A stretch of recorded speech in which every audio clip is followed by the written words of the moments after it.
Madubin zuciya bisa cikin faɗi gaskiya, yau gane a damuwa ba ni ganin ki a raye zuwa bisa.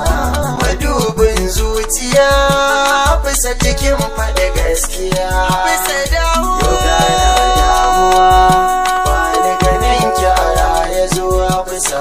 Na shaida idan muna a raye wata rai kan garai, Hafsatu ba na ganin ki yanzu ya zan ji sanyi a rai. To na yi farga ta caji dama haka ne inda rai.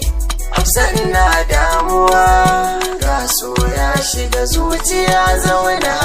Madubin zuciya kanki nake yin dimuwa, yau gana a damuwa ba ni ganin kiki dawo zuwa bisa.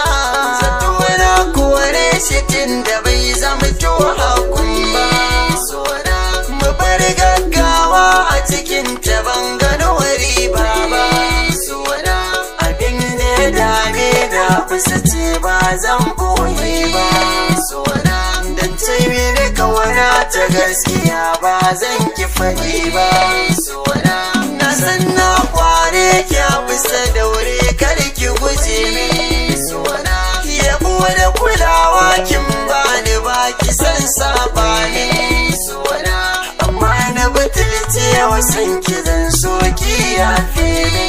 Sona dan na ga jarabta iri so ya nuna ni. Sona ina kike Hafsa ta gimbiya ki fito yau gani. Sona abinda na miki baya Hafsa manta ki yafe ni.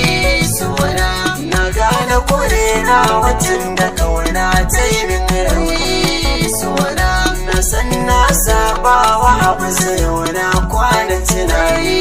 Sona amma buri na bai huce in ga Hafsa a raye. Sona domin na yi roƙon ta gafara ta yi min na kiyaye. Sona sai bayan ba na ganin ta soye min ni kiraye. Sona Hafsa za ta zo min zan ta saurayi. Sona kukan da nake yi na tuna da na kushe. Sona na hantar Hafsat na yi ta kushe kun aiki. Sona amma ba kya nuna damuwa bisa kan fuskar. Sona ba za ka gani Hafsa na da mata ba irinki. Kubi na sannu batu na Hafsa bisa cikin faɗi gaskiya.